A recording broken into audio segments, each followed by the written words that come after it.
Vaccine का लेते हैं। हाँ जी। जी हेलो, भाई। आवाज आ रही है? जी जी, क्या कहना चाहेंगे? मैं भी और मटेरियलिस्ट हूँ, कहना। जैसे गालिब भाई ने पहले कहा था। कॉन्शियसनेस पे आप अच्छा। बात पहले कर रहे थे। हाँ यार, कॉन्शियसनेस पे आप बहुत तंग आ गए बात कर करके। यार मैं बस थोड़ी सी करूंगा, ज्यादा नहीं। चलें, आप कर लें, आप अपना मुद्दा रख लें। We might not have to give a point. जी। देखें, आमतौर पे लोग कहते हैं कॉन्शियसनेस कोई बहुत बड़ा प्रॉब्लम है, जैसे उसको समझना बहुत मुश्किल काम है। देखें, मुझे तो नहीं समझ आती इस बात की। देखें, मटेरियल है, मैटर है, जो भी है।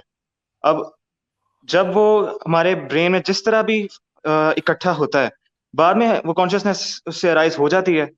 अब इसके अंदर कोई ज्यादा मुश्किल समझने वाली बात तो नहीं है मेरे ख्याल में।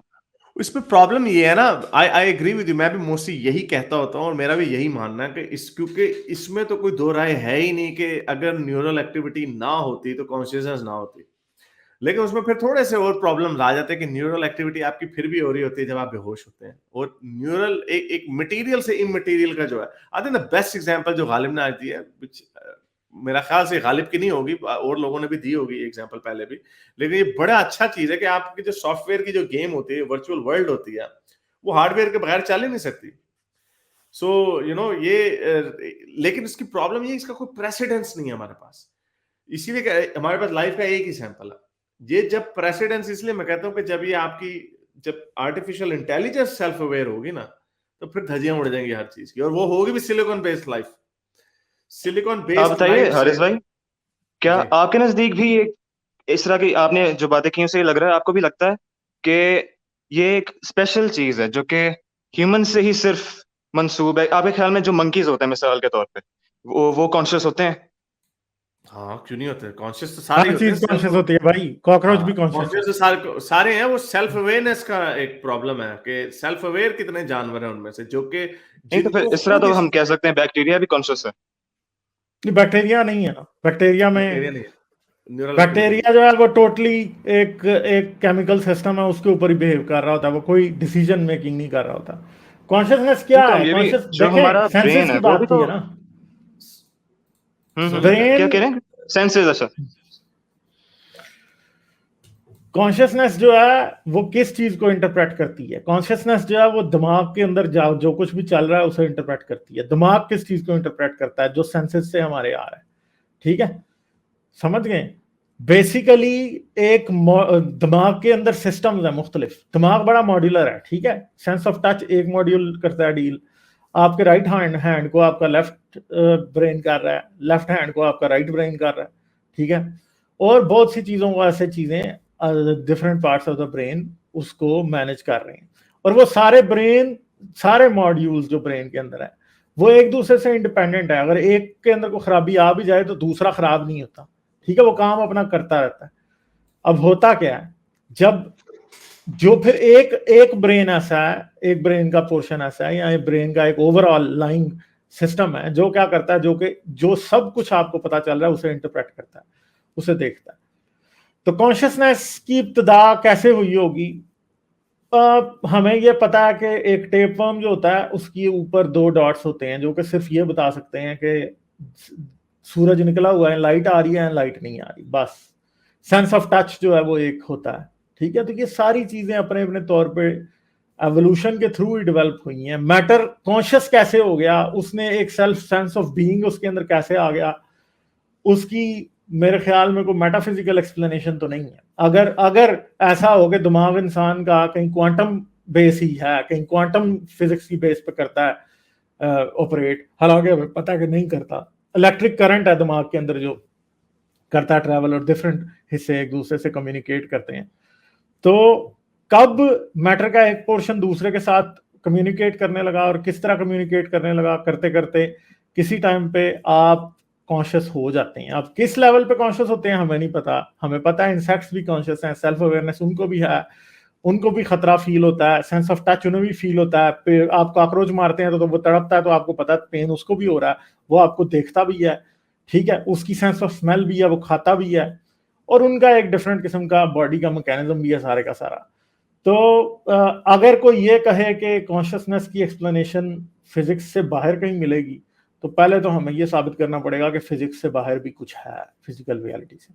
जो कि हम कभी भी साबित नहीं कर सकते। फर्ज करोगे कोई ये कहे कि जी हम 4 डायमेंशनल यूनिवर्स में रहते हैं, 3 स्पेस वो भी की, 1 physics है। टाइम की, वो भी ठीक है, वो भी फिजिक्स है। और अगर कोई ये कहे कि जी गॉड या फिर स्पिरिट्स जो है वो जो है वो किसी हायर डायमेंशन में रहते होंगे, तो वो भी फिर फिजिक्स ही है ना, ठीक है। तो ये चीजें जो है ना, ये ऐसे है कि हम कुछ कह नहीं ये सकते। लैक ऑफ अंडरस्टैंडिंग है, हाँ, lack of understanding कॉन्शियस है बस। लैक ऑफ अंडरस्टैंडिंग है। जो हाँ, हाँ। जो स्पिरिचुअलिटी की मैंने डेफिनेशन दी थी कि the misunderstanding of consciousness is called spirituality.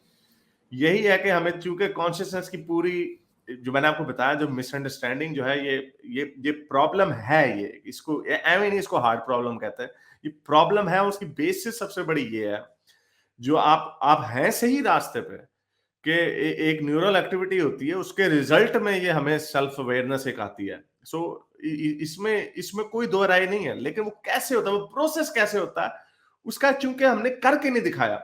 Origin of life के ऊपर भी बड़े आइडियाज हैं, लेकिन चूंकि हमारे पास, हमने ओरिजिन ऑफ लाइफ जिस दिन लैब में कर दी, तब हमारे पास सैंपल होगा, तब हम कहेंगे ऐसे किया।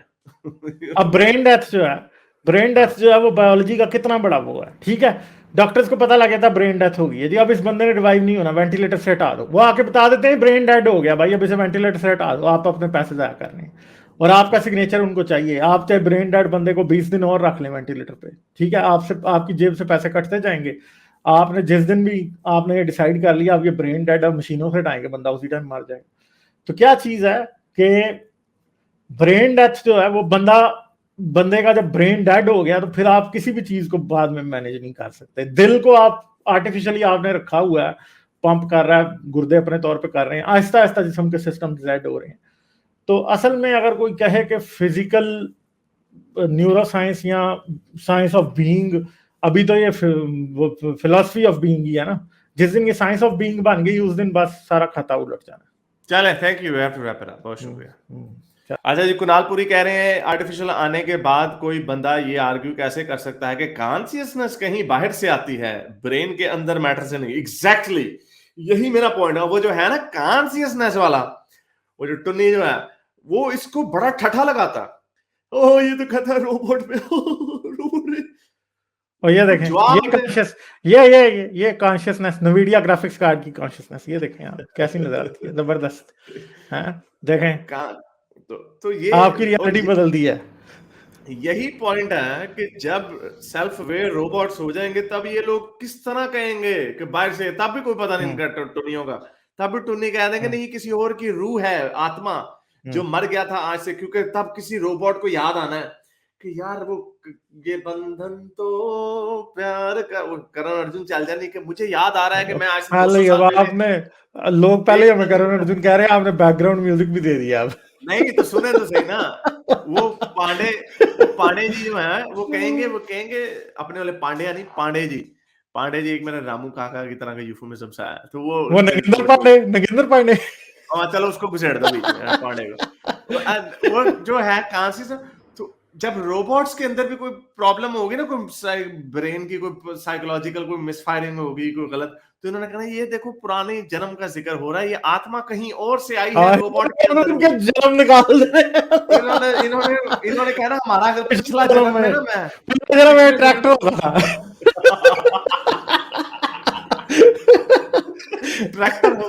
ट्रैक्टर के बाद अगले जन्म में रोबोट हो गया। ये टुन्नियों का कोई हाल नहीं, टुन्नी कॉन्शियसनेस। मेरे इस नेक काम को जारी रखने के लिए मुझे पेपैल या पेट्रियन पे जरूर सपोर्ट कीजिए, ताकि मैं अपना पैगाम ज्यादा से ज्यादा लोगों तक पहुंचा सकूं।